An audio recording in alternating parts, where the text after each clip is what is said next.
Hi viewers, welcome to our channel. ప్రస్తుతం మనతో పాటు ప్రముఖ political analyst and cine producer trip nine Chittibabu గారు ఉన్నారు. వారితో ఒకసారి మాట్లాడదాం. సార్ నమస్కారం సార్. నమస్తే.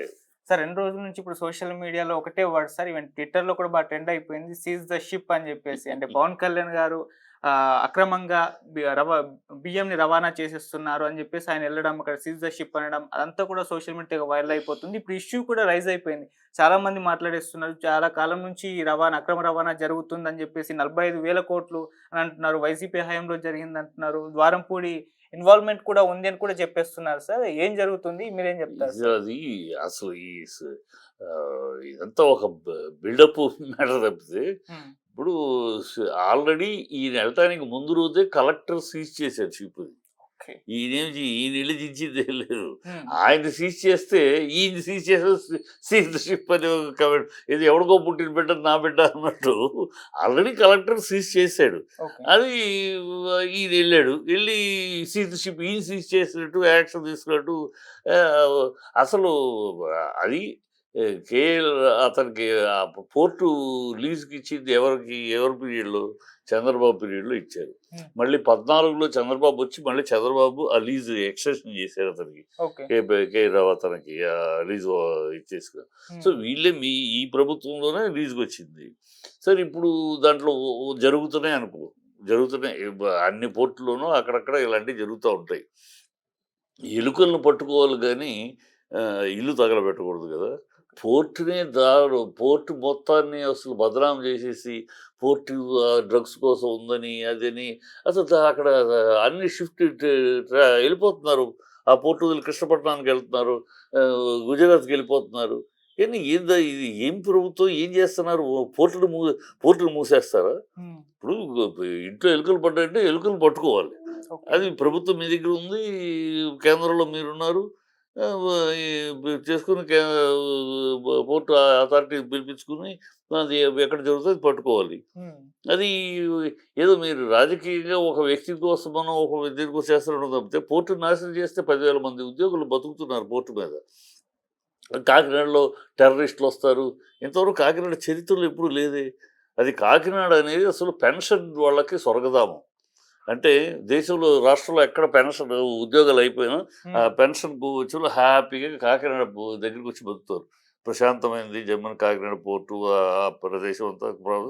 అందుకని పెన్షన్స్ హబ్ అంటారు. కాకినాడ పేరే పెన్షన్స్ హబ్. పెన్షన్దారులు అందరూ అక్కడ రిటైర్ అయిపోయినాక అక్కడికి వచ్చి వాళ్ళు కాలం చివరి రోజులు గడుపుకుంటానికి ఆశపడతారు, ఇష్టపడతారు. అలాంటి దాన్ని మొత్తం పోర్టుని బదనాం చేసి మాట్లాడతారండి. జరిగితే ఒకటి పట్టుకోండి, యాక్షన్ తీసుకోండి, దాన్ని కరెక్ట్ చేయండి, మీ చేతిలో అధికారం ఉంది, అక్కడ ఉంది. దానికి ఉన్న స్టేట్మెంట్లు బయటకు వచ్చి స్టేట్మెంట్లు యాక్షన్ తీసుకోవాల్సింది పోయి స్టేట్మెంట్లు అస్సలు మొత్తం అదేదో అసలు పోర్టు మొత్తం ఎగుమతులన్నీ కొకైన్లును ఇవే జరుగుతున్నట్టు పోర్టులు మొత్తం బదనాం చేస్తే ఎక్కడ జరుగుతుంది? దిగుమతులు ఆగిపోదు. బదనాం చేసుకుంటే మా పోర్టుని ఏమి విచక్షణ ఉంది, వీళ్ళకి ఏం ఆలోచన ఉంది, ఏదో షో కోసం ప్రెస్ అదే అంటున్నారు, నజేజ్ కూడా అంటున్నారు కదా సినిమా షూటింగ్ లాగా చేశారని. అలాగే ఉంది సినిమా షూటింగ్, సినిమా స్టేట్మెంట్ లాగా. అది ఉందంటే పట్టుకున్నారా, పట్టుకుంటే ఎలా జరుగుతుంది ఏంటి? ఇప్పుడు 1000 లారీలు తిరుగుతూ ఉంటే 16 మంది ఉన్నారంటాడు. అది ఎవరు చూడాలి? మీ అధికారంలో ఉన్నారు కదా. 1000 మంది ఉంటే 16 మంది ఎలా ఉన్నారు, ఏంటి, ఎందుకు ఉన్నారు, ఎందుకు తక్కువ ఉన్నారు, దాని రిక్రూట్మెంట్ ఏం చేయాలి, చెయ్యండి. అది 16 మంది ఉన్నారని దాన్ని ఏదో ఎవరో చేసినట్టు మీ అధికారంలో ఉన్నారు, మీ ప్రభుత్వం మీ పైన కింద మీరే అది చెయ్యాలి. దానికి పరిష్కారాలు ఏంటి, దాంట్లో ఏంటి లోపం ఉంది, ఆ లోపాలు సరిదిద్దే బాధ్యత మేము చేసుకోవాలి. కానీ ఇది కూడా ఎవరి మీద నెట్టేసి ఆ గత ప్రభుత్వం అని ఇది గత ప్రభుత్వం చంద్రబాబు ఇచ్చాడు అతనికి లీజు. 14లో అంతకుముందు అతను ఇచ్చాడు పీరియడ్, తర్వాత 14లో రెన్యువల్ చేసింది ఆయనే పోర్టు లీజుది. అదే జరుగుతుంది. సో అది మరి లీజు అతను పోర్టులో తప్పులు జరుగుతుందంటే ఎవరిది లీజు చేసుకున్న అతని బాధ్యత కదా. అది ఇచ్చింది చంద్రబాబు కదా, మరి చంద్రబాబు నానాలి కదా. ఇవన్నీ ఒకళ్ళ మీద నిందలేయటం కాదు. అంటే మళ్ళీ వైసీపీ గవర్నమెంట్ వచ్చింది, మరి వాళ్ళు కూడా ఆపే ప్రయత్నం చేయలేదు. వాళ్ళు ఇప్పుడు జరుగుతుంది, అది దద్దా జరుగుతుంది. దొరికినప్పుడు దొరుకుతారమ్మా. ఈ స్మగ్లింగ్ చేసే వాళ్ళంతా ఓపెన్ గా చేయరు కదా. ఓపెన్గా చేయరు. అక్కడ కుమ్మక్క అవుతారు వాళ్ళతోటి, అక్కడ స్టాఫ్లతోటి అన్నీ జరుగుతాయి. అది ఆ కుమ్మక్క అయ్యి అది జరుగుతూ ఉంటుంది దొరికినప్పుడే. ఓకే. ఎర్రచందనం రోజు జరుగుతుంది. దొరికినప్పుడే ఎర్రచందనం దొంగలు. దొరకనప్పుడు వాళ్ళు దొరకకుండా చేసుకుంటూ పోతూ ఉంటారు కదా. హ్మ్. ఇక ఆ, వీళ్ళకి దొరికారు, సంతోషం. సంతోషం, మీకు దొరికారు, ఇన్వెస్టిగేషన్ చేసి దొరికారు. పట్టుకుని రెస్టిఫై చేయండి, దానికి కరెక్ట్ మార్గాలు చేయండి. హ్మ్. ఎందుకు తక్కువ ఉన్నారు, తక్కువ రిక్రూట్ చేయించండి డ్రైవర్‌ని. ఎక్కడ ఆఫీసర్స్ ఎవరు తప్పు చేస్తున్నారు, ఆఫీసర్ సస్పెండ్ చేయండి. మీ ప్రభుత్వమే కదా పైన కింద, చెయ్యండి. దాన్ని వదిలేసేసి ఉన్నాయి దాని క్రోనీ పాయింట్స్. గత ప్రభుత్వం, గత ప్రభుత్వం, గత ప్రభుత్వం, గత ప్రభుత్వం కన్నా ముందు మీరిచ్చిందే కదా, అదే కంటిన్యూ అవుతుంది. ఓకే. మీరేం పీకారు మరి 14-15? హ్మ్. ఇవాళ ఒక రోజులో మొదలైంది కాదు కదా. ఇదంటే అక్కడ దందా, ఇలాంటి ఇది ఎప్పటినుంచో జరుగుతుంది. ఓకే. ఆ ఒకటి జరుగుతుందని దాన్ని పట్టుకుని మొత్తం అసలు పోర్ట్ మొత్తమే దివాళాకోరు పోర్ట్ అన్నట్టు మొత్తం ఆగిపోద్ది కదా. 10,000 మంది ఉద్యోగుల జీవితాలు నాశనం అయిపోతాయి కదా. హ్మ్. ఒక తప్పు చేయదు. అందుకని అంటున్నా, ఎలుకలు ఉన్నాయంటే ఎలుకలను పట్టుకోండి. ఎలుకలు ఉన్నాయి ఇల్లు తగలబెడతానంటే ఎట్లా? మొత్తం పోర్టుని నాశనం చేస్తామంటే ఎట్లా? పోర్టు మీద కాకినాడ ప్రజలందరూ చాలా బాధపడుతున్నారు కదా. వాళ్ళ హ్మ్. కాకినాడ పోర్టు ఎప్పుడు కూడా వీళ్ళు వస్తున్నారు, టెర్రరిస్టులు వస్తారు. హ్మ్. ఇవే చెప్తున్నారు నిన్న మా మీటింగ్‌లో. టెర్రరిస్టులు ఎక్కడ, ఎప్పుడు ఈ కాకినాడలో ఎప్పుడు టెర్రరిస్టులు విన్నామా మనం? ఎప్పుడన్నా ఉన్నాయా? ఎప్పుడు జరిగిందా?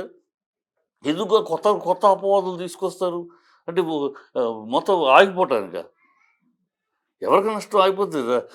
దాన్ని పెంచుకుని శుభ్రంగా ఆదాయం ప్రభుత్వ ఆదాయం పెంచుకుంటానికి అవకాశం, ఎగుమతులు పెంచడానికి అవకాశం, ఎక్కడ తప్పు జరుగుతుందో తప్పు తీసుకెళ్లాల్సింది పోయి, ఇదేమి రాజకీయము, ఇదేమి పద్ధతి? హ్మ్. ఉప ముఖ్యమంత్రి నన్ను ఎవరు పట్టించుకోరు, నీకు ప్రోటోకాల్ లేదయ్యా. అక్కడ ఉప ముఖ్యమంత్రికి మన కాన్స్టిట్యూషన్ ప్రకారం ఉప ముఖ్యమంత్రికి ఎలాంటి అధికారాలు లేవు. ఓకే. అతను ఒక మంత్రి లాంటోడే. హ్మ్. ప్రత్యేక అధికారాలు ఏమీ లేవు. సీఎం ఉండే అధికారాలు లేవు. హ్మ్. అక్కడ అంటే సీఎం వస్తే ప్రోటోకాల్ వస్తుంది, డిఎస్పీ వస్తారు, ఇంకోళ్ళు వస్తే ప్రోటోకాల్ అది. హ్మ్. ఉప ముఖ్యమంత్రికి ప్రోటోకాల్ లేదు. ప్రోటోకాల్ వాడు రాలేదు, వాడు వీడు అంటాడంటే తప్పు కదా. నువ్వు ఒక కానిస్టేబుల్ కొడుకువి, ఒక డిఎస్పీని వాడు రాలేదు అంటే వాడు వీడు ఏకవచనంలో మాట్లాడడం ఏమి అసలు ఏ విచక్షణ లేదు, ఏమీ లేదు. ఏదో సినిమా స్టైల్ మాటలు తప్పితే కరెక్ట్ కాదది. ఓకే. అలాగే సార్, ఇప్పుడు దీన్ని ఇష్యూని పవన్ కళ్యాణ్ గారు రైజ్ చేయడం వల్ల ఇప్పుడు ఆయనకు ప్రాణహాని ఉంది. ఎందుకంటే ఇది కాస్త ఇంటర్నేషనల్ స్మగ్లింగ్ గ్యాంగ్‌కు వల్ల ఈయనకి ఇబ్బంది ఏర్పడే అవకాశం ఉంది. ఈ ఇష్యూని రైజ్ చేయడం వల్ల. అందుకే సెక్యూరిటీ పెంచాలని చెప్పేసి జనసేన వాళ్ళు కూడా కోరుతున్నారు సార్. మరి నిజంగా ఆ స్థాయిలో ఉందంటారా సార్? అదే కదా, ఎన్ని అంటే శత్రువులు పెరిగిపోయారు. ఎన్ని బిల్డప్లు ఇచ్చుకుంటా. ముందు బిల్డప్లు ఈయన చేసేసాడు, ఈయన చంపడానికి ప్రయత్నాలు, ఇదొక పెద్ద బిల్డప్, హ్మ్. ఇదొక సింపతి గెయినింగ్. ఇవన్నీ ఎందుకు ఈ పిచ్చి వేషాలు? పని చేయండి, గెలిపించారు, పదవిలో కూర్చున్నారు, పనులు చేయండి, ప్రజలకు ఇచ్చిన హామీలు నెరవేర్చండి. హ్మ్. ప్రజలకు ఇచ్చిన హామీలు సూపర్ సిక్స్ అన్నారు, అవి చెయ్యండి. ఇప్పటికి 91 అమ్మాయిలు మిస్ అయ్యారు, 32,000 అమ్మాయిలు మిస్ అయ్యారని ఒక అబద్ధం చెప్పావు ఉప ముఖ్యమంత్రి పవన్ కళ్యాణ్ నువ్వు. అది అబద్ధం అని పార్లమెంట్ తెలియదు. ఇప్పుడు మీ హయాంలో 91 మంది ఇప్పటికి మిస్ అయ్యారు. వాళ్ళ సంగతి ఏంటో చూడండి. హ్మ్. రేపులు జరుగుతున్నాయి, చిన్నపిల్లలు రేపు చేస్తున్నారు. లా అండ్ ఆర్డర్ విషయంలో ఆ విషయాలు, అమ్మాయిల విషయంలో ఆ పనులు చేయండి. ఆ! ఊరినే ఈ డ్రామాలు ఎందుకు? ఏదో చేస్తున్నామని డ్రామాలు, ఈ బిల్డప్పులు, ఈయన చంపడానికి పెద్ద కూటమి ఉంది. గతంలో ఇంటి దగ్గర కారుంటే కారు ఎవడో పార్క్ చేసి వెళ్ళిపోతే నా మీద రెక్కి జరిగిందల్లా. ఎందుకు ఈ డ్రామాలు? హ్మ్. ప్రజలకి ఈ డ్రామాలు అన్నీ పనిచేయవు. ఆల్రెడీ ప్రజలకు తెలుసు. ఓకే. డ్రామాలు ఈయనకి చంపడానికి వినటానికి కూడా హాస్యాస్పదంగా ఉంది. హ్మ్. బిల్డప్పులే. ప్రతిదానికి ఒక బిల్డప్ ఇచ్చుకుంటాం. ఈయనకెళ్ళాడు. గతంలో వెళ్ళలేదా? గతంలో ఎంతమంది మంత్రులు ఇన్స్‌పెక్షన్‌కెళ్ళా? హ్మ్. ఈయనే మొదటిసారి వెళ్ళాడా ఏంటి ప్రపంచంలో? ఓకే. చాలామంది ముఖ్యమంత్రులు వెళ్ళారు, మంత్రులు వెళ్ళారు, హ్మ్. గత ప్రభుత్వంలో వెళ్ళారు, అంతకు ముందు వెళ్ళారు. ఆటోమేటిక్‌గా అది రెస్పాన్సిబిలిటీ ఆఫ్ ఏ మినిస్టర్. శాఖకు సంబంధించిన మినిస్టర్ సడన్ విజిట్ చేయటం, మంచి చెడు తెలుసుకోవటం, చెడు ఉంటే యాక్షన్ తీసుకోవటం. It is routine. ఈయన ఒక్కడే ఫస్ట్ టైం ఒక దీనికి వెళ్ళినట్టు ఏం బిల్డప్‌లు? మీరు చేసే పని, it is your responsibility. Okay. You are just discharging your responsibility. You are not doing any favour. Hmm. ప్రజలకేదో ఫేవర్ చేయట్లా. మీ బాధ్యత, మిమ్మల్ని గెలిపించినందుకు మీ డ్యూటీ అది. ఓకే. దాన్ని కూడా ఒక బిల్డప్, ఏదో పెద్ద ఎవరు చేయంది, ప్రపంచంలో ఎవరు చేయంది వీళ్ళు చేస్తారంటే ఎందుకు ఈ బిల్డప్‌లతోనే చచ్చిపోతున్నాం. Okay sir.